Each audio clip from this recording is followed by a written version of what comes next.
don't know much about money, but I know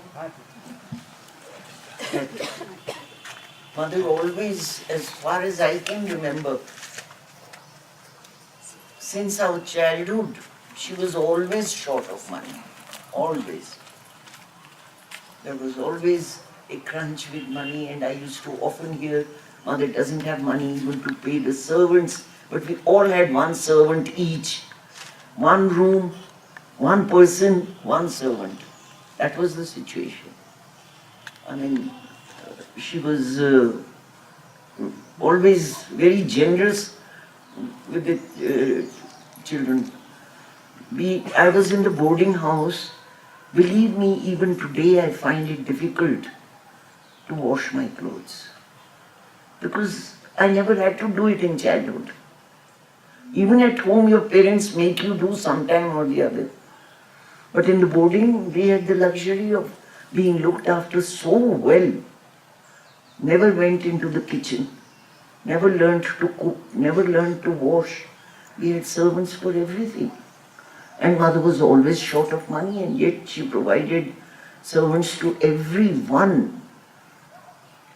All of us in the boarding house, we didn't really have to do anything. We went to school, came back and played. There was nothing else to do. I don't know much about economy and what it should be and what it should not. All these things I don't know. But I know that even when she was short of money, any new project came up, she gave whatever she had. There was a time when she sold her jewelry to get money. Another time when she sold her saris to get money. I mean, these things, even today you feel so bad that Mother had to do that. But as soon as she left her body, from that year onwards, really there has never been a shortage in the ashram. She has provided for everything, enough money now. The Pondicherry ashram has quite a lot of money in the banks and everything. But at least she never kept money. Whatever she had, she used. There was no account in the bank that the ashram has so much money. Until Mother passed away, there was never any money. This is all that I can actually tell you. You mentioned projects, for new projects. What kind of projects? No, like the honesty tiles came up, then Udar started this honesty furniture shop, I don't know what it is called. Then Harpagon in a very, very big way. Golkund was built during those periods in Mother's time. And so many houses were purchased and maintenance of the houses. Ayurvedic section came up. Whatever came up during 1950 to 58 when Mother was coming outside. And until 1958, new departments came up. After Mother retired, I don't know of any department that has started after that. We are just keeping Mother's dreams alive, that's all.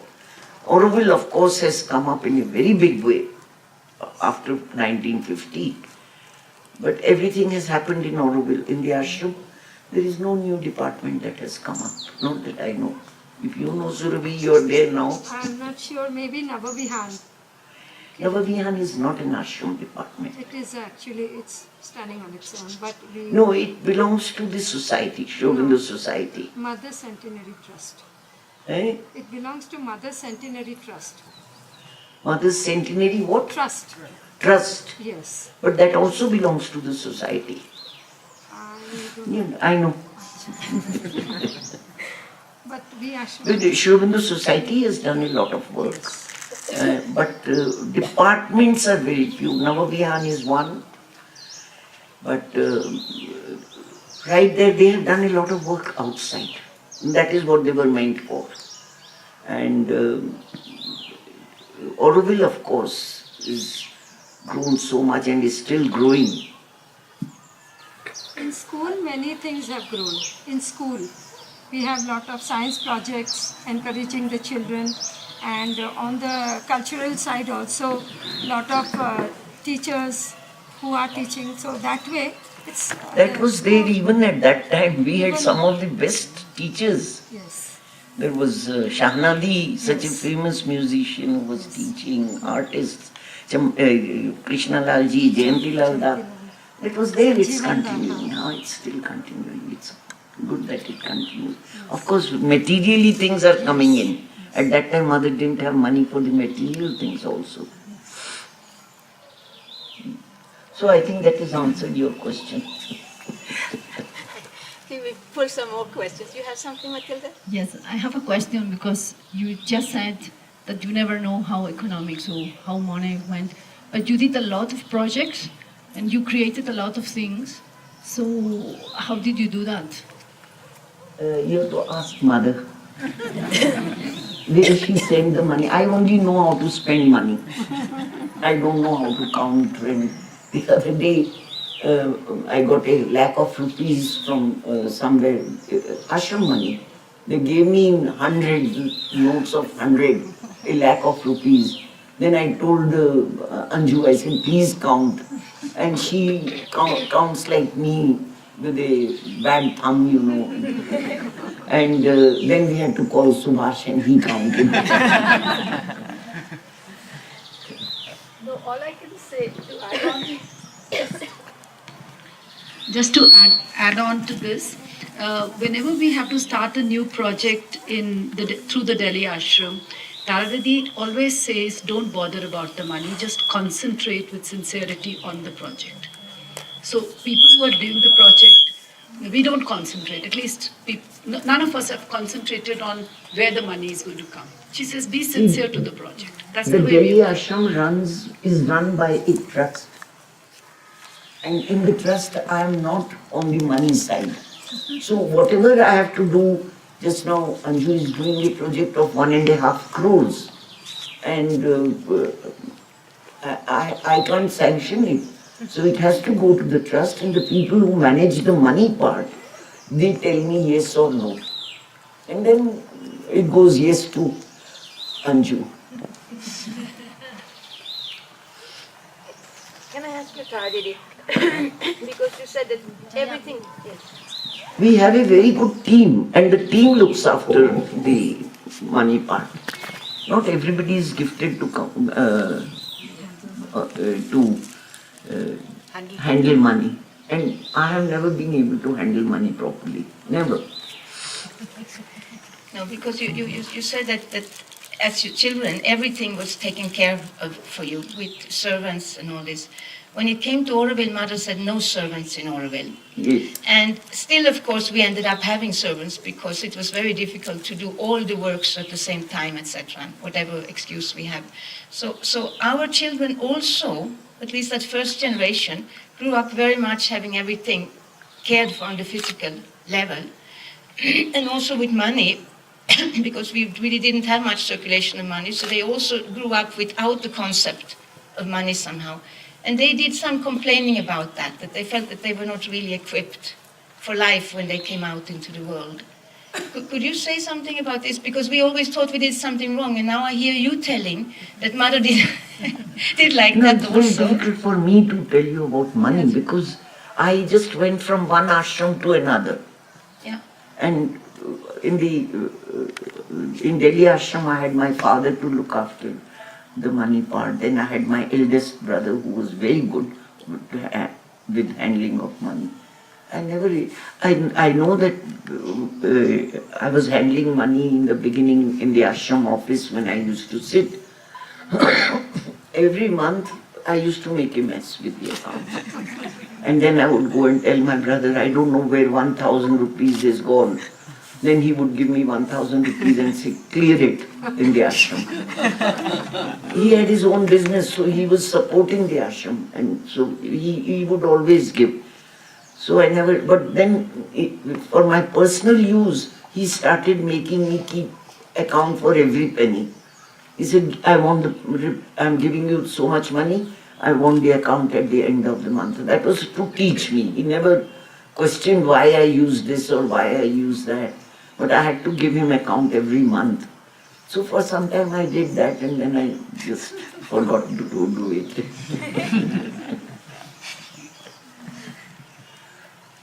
Yes, I have just a small question. When I was in Ethiopia, I know that in Aurobindo money doesn't need it. They say that we don't use money circulation. Money circulation doesn't exist, no? So I was thinking maybe the mother say something like that. There is a way of dealing with instead of using money, other things. And so after I came, I see different. Did ever she say people they don't have to use money or what she did talk about that? No, I really don't know much except whatever she said for Aurobindo. That's what I have read, that's all. About that there should be no circulation of money and all that. She said for Aurobindo. And that's what I have heard and or read. Personally, I have never talked to mother about this. Sorry, I want to come back to the question that Jaya posed, which is about the servants. Because really, for Aurobindo, it is very important that we have no servants, that we are self-sufficient in all senses. And also for the personal growth, I feel that we must be able to wash our clothes and to prepare some food. From another point of view, on the fact of the type of work we are doing in Aurobindo, it's comfortable to have somebody to do this type of work and leave us time to do something else. But the concept of servants, that apart from the money matter, how was it considered in the ashram? Are we not all equal? And so somebody being the servant of even of a group of children, how does it fit That with was that? there. That was as it is today. It's quite the same. You had servants and everything. I don't know. The time is coming when servants won't be available in India anymore. It is happening, like in the West. It's moving fast too. It's so difficult to find people. My elder sister, lives in Pondicherry. She's 85. She needs the servants, but she finds it so difficult to get people nowadays. And everywhere, even in Delhi, it has become extremely difficult to find servants. In the ashram, of course, it is easier for the simple reason that being an institution in Delhi, the rates are so high and we have to pay the government rates. You won't believe that the manual servants, sweepers, what you call, these two boys who are cleaning this place, in Delhi are being paid by law. We have to do it. We can't evade it. 25,000 rupees per month. So how long will the individuals can't pay that kind of money? Of course, it's not meant for, it is only, these laws are for the institutions. So as an institution, we have to pay that much money. So it's getting more and more expensive and people won't be able to afford anymore. And what did you say? Can we get the job of a sweeper in Delhi Ashram? Come please. I need you. You may get boarding with it, but you won't get lodging with it. That you have to take outside. And Delhi is so expensive. Even one room place like that is 3,000 rupees and more. So these people, they have difficulties in managing in less money also. Times are changing everywhere. Times are changing and people are getting more literate and they want white-collar jobs. They don't want to do manual work. It's happening. It has happened in the West, now it's happening in India. Slowly, everybody is looking for upgradation. They want to do other things. And we are all the time encouraging these people to learn other things and move on. We are also paying for their children now to study further. All the children are studying now. besides paying the 25,000 rupees to the workers, we are also educating their children free of cost. All the workers' children are being given their school fees and everything the ashram is paying. So we are encouraging them to come up, and once they come up, they are not going to do a sweeper's job. I also wanted to ask something about, because it was something I often wondered about, the relation when you had joined the ashram, and we have it with Aurobindo also, the relation between private money and mother looking after you. Because I remember that I was very surprised when one person who was working for mother said, I never take any money from mother. I always take care of all my costs in the work. So I was thinking, but if they are in the ashram, then they will have given everything to mother, and how can they have anything of their own? So could you, because in Aurobindo... In the early years, yes. it was like that. People actually offered all their money, all their jewelry, everything when they joined the ashram. But I'm told that the change came after mother allowed children in the ashram. That is around end of 43, 44, when the school opened and children were there. Then things changed and people came with the children and they didn't offer the money, and mother also did not say anything because they needed money for their children to give them something or the other or whatever. So things gradually changed, and afterwards nobody gave money to the mother. Later in the years of who joined, I think those who joined after 1950, people didn't offer everything they had. But also you must remember, people didn't have much. Today the same people who had nothing automatically have a lot, somehow or the other. Times have changed.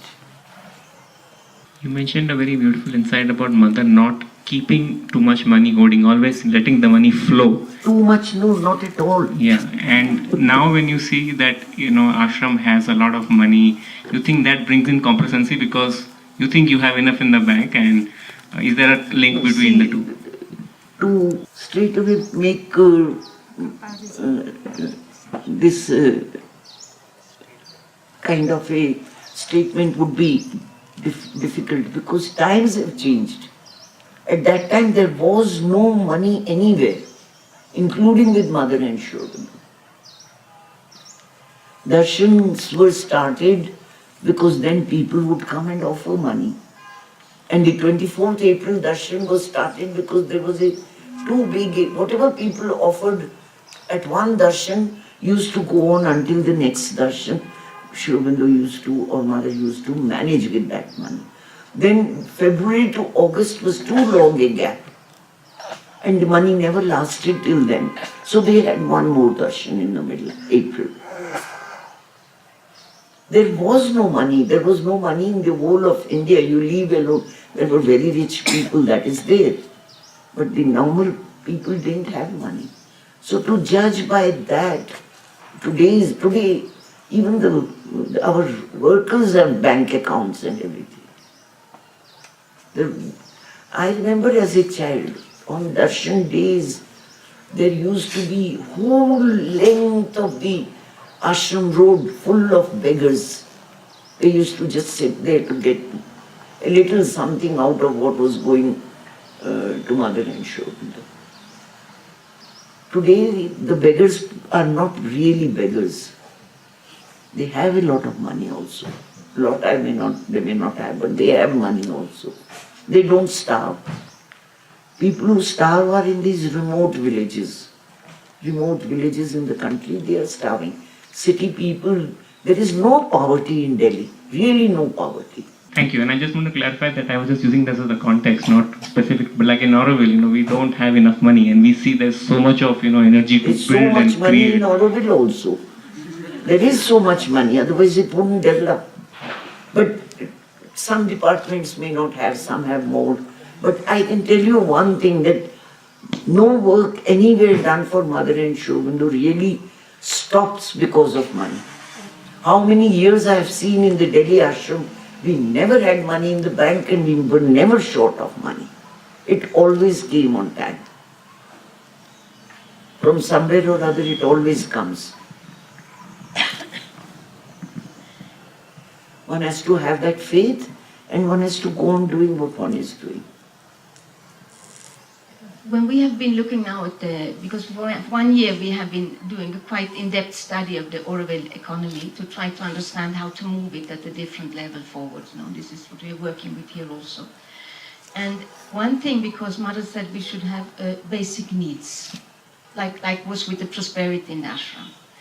Then after listening to you, when you were with us in August, because always when we look at the basic needs, and we start to ask people, what are your basic needs? It always escalates and gets very big.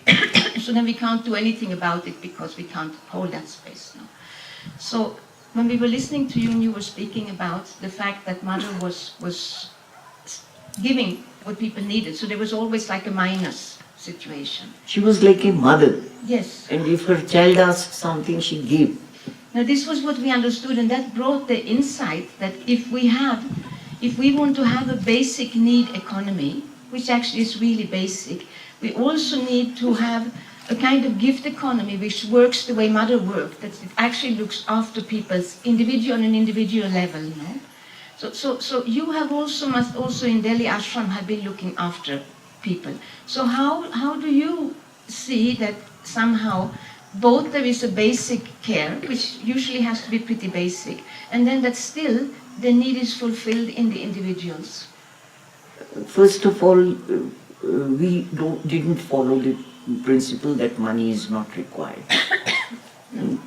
My father was doing the prosperity system of Pondicherry. I came and changed it. Because in Pondicherry, I saw that there were these old ladies, they couldn't walk home from the dining hall to their house in hot summer at 12:30 in the afternoon. It was so hot. So they would pick up 2 bread pieces or a little papaya or a banana and take a rickshaw home and give that to the rickshawala instead of money.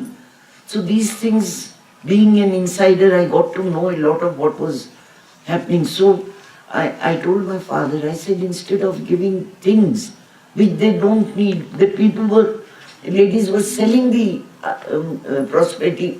prosperity saris to get a little money for something else that they wanted. So we started giving money. And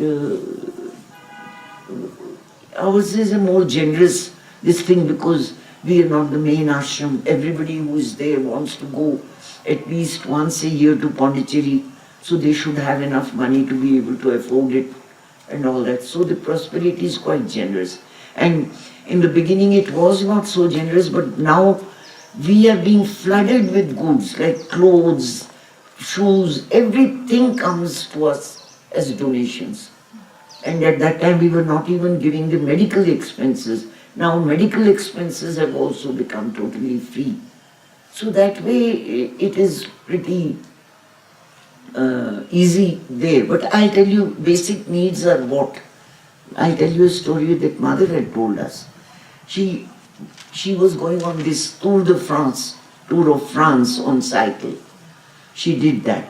And then they had a meeting with all the people who were going to discuss how you are going to on a cycle, how are you going to carry enough things. I think it took a week or something, more than a week, to go round. So everybody said, I will take this, I will take a piece of soap, I will take my toothpaste, toothbrush, so many pieces of clothes, a torch, this, that and the other. Everybody had made their lists. One fellow said, I will take only my toothbrush.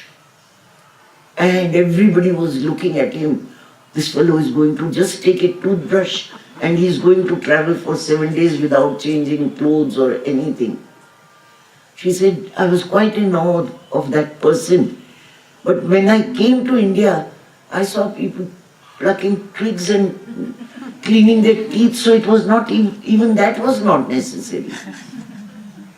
So what is the basic need, really? It depends how There are, even here we tell everybody that it is not so dirty here. You don't need to wash your clothes every day because you're not really getting dirty, you don't perspire. But people have the habit, they have to wash their clothes every day.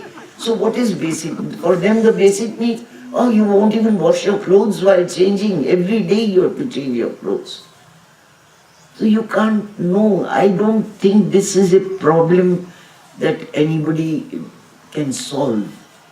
The basic needs today, and nobody had a refrigerator in the house or anything of that kind in the olden days. But today, refrigerator is considered a basic need in every house, especially in climate like Pondicherry. So what is basic? I think we should just say basic is what you don't waste. I haven't read it, but I've gotten an email which I couldn't download, but the title said, don't throw away the toilet paper roll which comes from inside. Here are 6 uses for it, but then I couldn't read it. So everything has a use somewhere or the other. Our wastage has increased. That is what has created the biggest problems. Plastic and wastage. Didi, did mother tell anything about the coupon system? In dining hall? Yeah, in general. I think the coupon system was there in mother's time. I am not able to remember.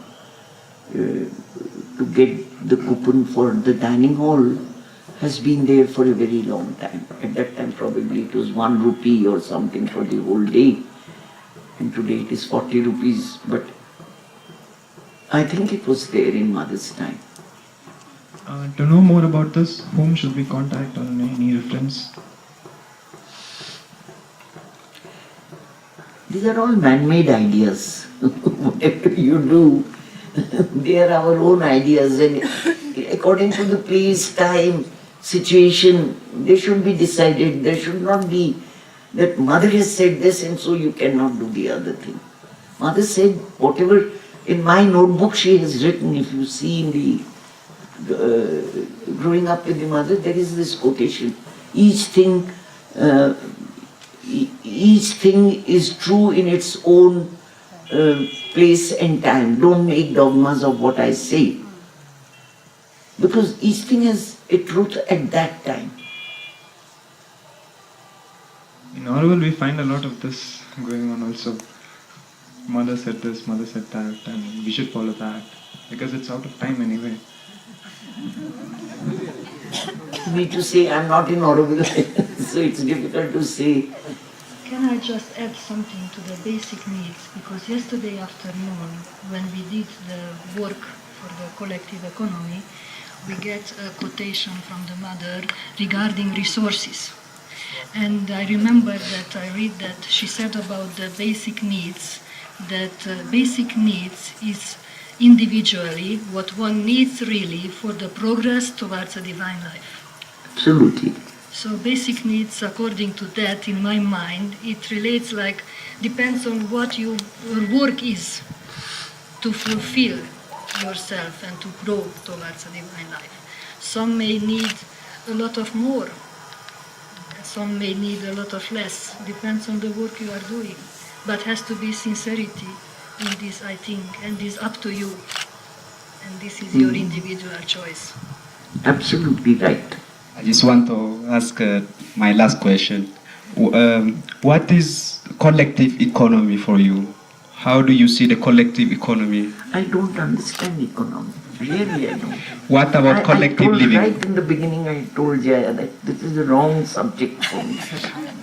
What about the collective living as we live in Ashram and some other places? Yeah, collective living, we share everything. Like somebody says today, I want to cook something because it is Durga Puja. You can't cook for yourself there. Yes, you are allowed to cook, but cook it for everybody. Somebody's offered some sweets, they go round. It's not that one person can take whatever is in our dining hall, kitchen, we share with everybody, even with our workers, you will see. They eat the same food. We don't give them leftovers. Even the sweepers, they take the same plates and eat. On the same counter they go and get their food.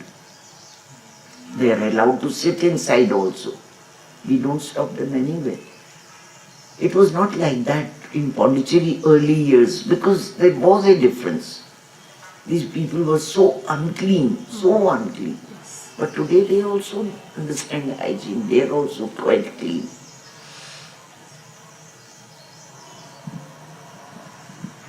I also want to ask one last thing, because we are really trying to understand these things. So when you, the prosperity that you are doing in Delhi Ashram, are you doing exactly the same for everybody, or are you kind of individualized in what are the needs of the people? Whatever is there is a rule. It is set by the trust. Yes. See, the Ashramites get prosperity is for because they have dedicated their lives to the ashram. The next lot are mostly people who are there who have not joined the ashram, but they are paying and staying for whatever. Then we have these aspirants who come after vocational training 6 months. They stay and work in the ashram and upgrade themselves. They get less prosperity, but we pay for their studies. Somebody is doing a graduation, somebody is doing their post-graduation, somebody is doing their class 12, their books, their money for the studies, their tuitions, everything is borne by the ashram. So it is not that we are just handing out money to them. No, but when you have, for example, one like you have the young people who come, they are all receiving the same, and the ashramites are all receiving the same, Yes. or it's individualized? No.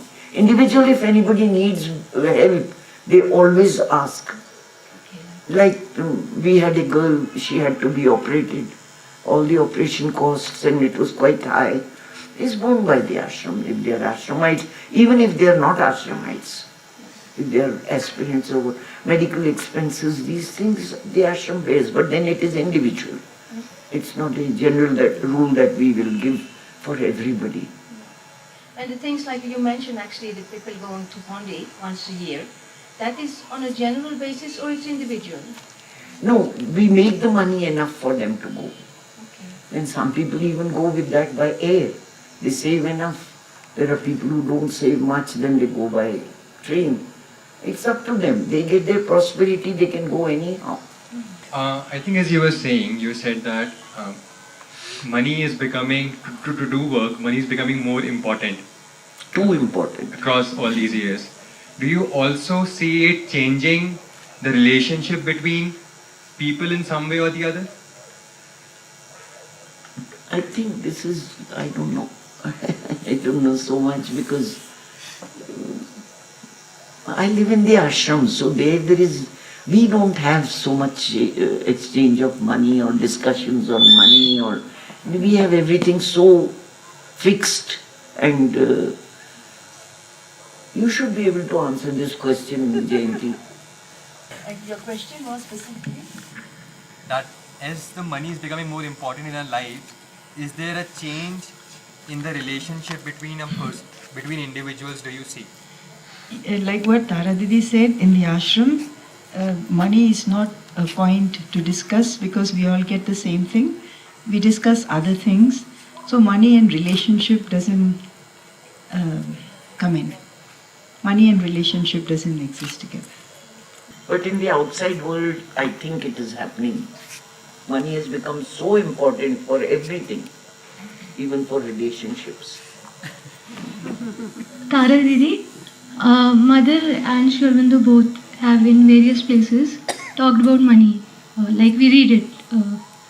So, one place Mother has said that the asuric powers have control over the vital world, and money is the force of the vital world. And she says that if you want to control the power of money, you have to, in a way, be above it, and also be above the lust for power and sex both. So this is the context of my question.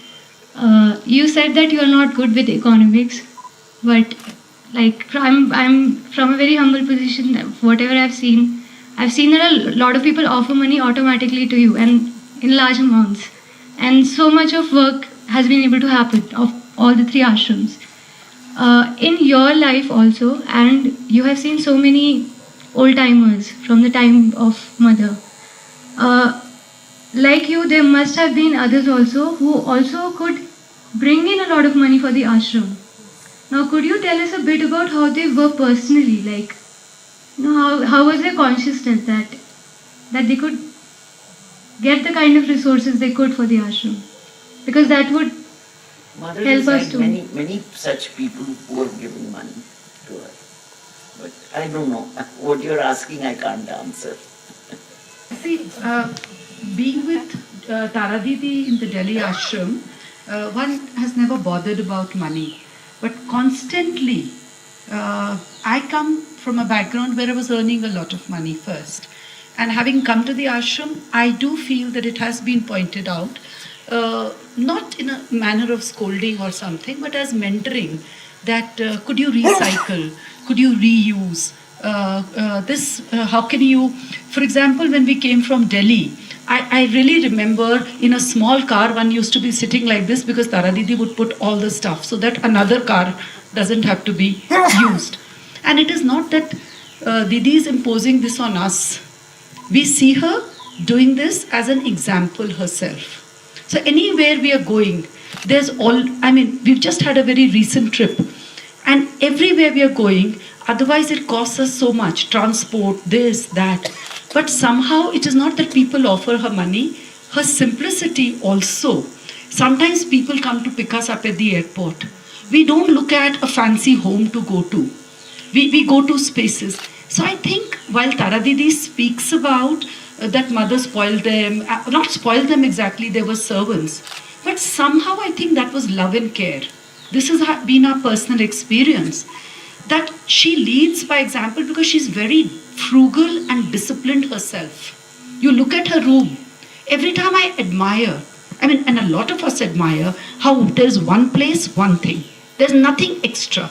So when Tara Didi talks of waste, when she talks of using our resources, understanding our needs, I think that is what she has picked up from the mother, and that is what continuously she keeps telling all of us. So I think that in an economy of leaders who can do that by example is something that maybe she picked up from mother, and she's drilling all of us. Sometimes it's very clear that you've done this and you can't use money like this. So I think those things with abject love and sincerity and clarity is something that maybe Delhi Ashram is all about. And can I answer the question on donations? When ashram or any institute like this takes up work in this measure, in this huge measure to reach up above the self, to do things for people, not for people, but to get to another consciousness, when people come in contact with this idea, like 10 years, 15 years ago, my husband and I, when we came into the ashram, something touched us. Just to see the kind of work which was going on, the sincerity of it, the simplicity of it, and nobody asks for donation. But when you are there, you can sense what a beautiful place, what beautiful concepts have come out of it, and for another purpose. Automatically, you just put everything there. Whatever you can, and happily. So I guess money which comes into Aurobindo or Ashram or any other place, it comes because people want to give and be a part of it, at least in that sense. Even if not bodily, at least, yes, I've earned this much of money, let it go into this beautiful work. And a lot of people are wanting to do that. Exactly. This is the way in which it happens, I guess. This one small personal experience. Because somebody said, I would like, could we close by you telling us a little bit about how mother was with material things? How mother was? With material things. Oh, We know how she was careful with particular papers. Mother was Yes. very particular about material things. Everything she had to have a place. Everything was always put back in its place. I've spent half my life learning how to handle my key. I used to all the time, I don't know where are my keys, where are my keys. And this, I think, is a very common thing. Then I tried to think what my mother would have a place for a key. And now wherever I am, I make a place for my key. There is a place for my key, I know where to look for it. And I try to keep all my things exactly where it should be. I can't do it now as I used to do before, but then I try to have less things because I can't manage. But that is what we have to learn. And she too. Just now, we are putting up with this Sri Smriti. You know, in Pondicherry there is Sri Smriti. Most of you would have seen. If you haven't, you should go to the ashram and see it. Their mother's things so beautifully kept. And we people have so little. Mother had so much, but how beautifully she kept those things. Everything. And what she brought from Japan, today they are already 100 years old, but they are in such good shape because she kept them well. Now, every time I go, we have started Sri Smriti in Delhi. So every time I go and try to get something out of the ashram for our Sri Smriti. This time I went there and they told me, oh, we have some paper from Japan which mother had brought and it will get spoiled. So if you want, we are willing to give you some of that. They couldn't give me because the person who was in charge was not there. But that is how things are. After 100 years, the paper is still, because it is so beautiful, painted, Japanese paintings on it, envelopes, all these things. And that is how she took care of everything. And cleanliness. This is one thing that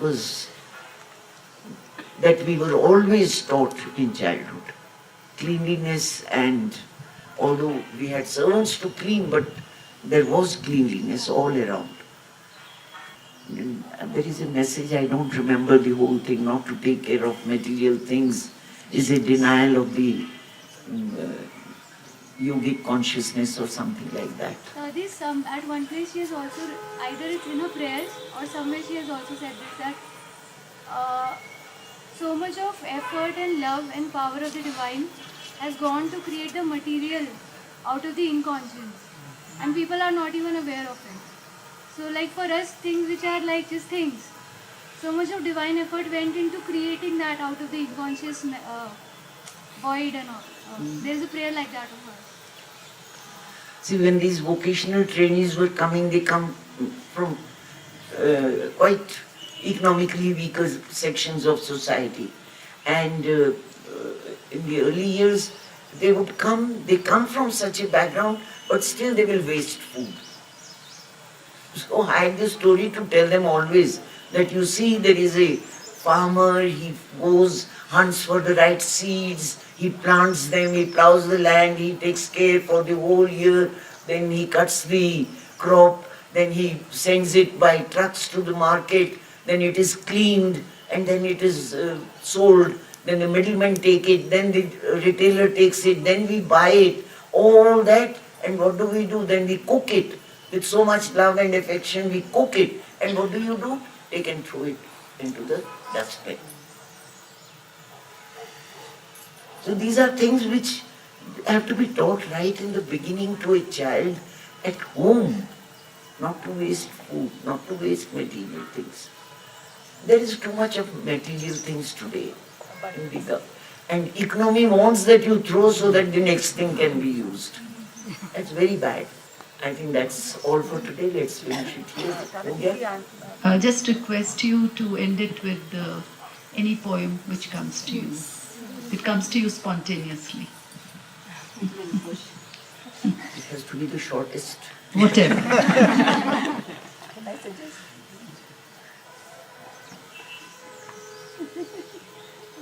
We are not only sandy river beach, but we have the same kind of trees here. Aurobindo's poem, A Tree. I hope I don't make mistakes. A tree beside the sandy river beach holds up its topmost boughs like fingers towards the sky it cannot reach, earth-bound, heaven amorous. This is the fate of man, body and soul, nay, earth-bound, heaven amorous. I think I missed 2 lines. Come, recite it. Come. Hungry for earth, it's heavenly. Body and soul hungry for earth, its heavenly flight detained. Anyhow, and I always feel that these ones, not this one, there is one which actually goes like fingers towards the sky, one of the pine varieties. Thank you. Thank you.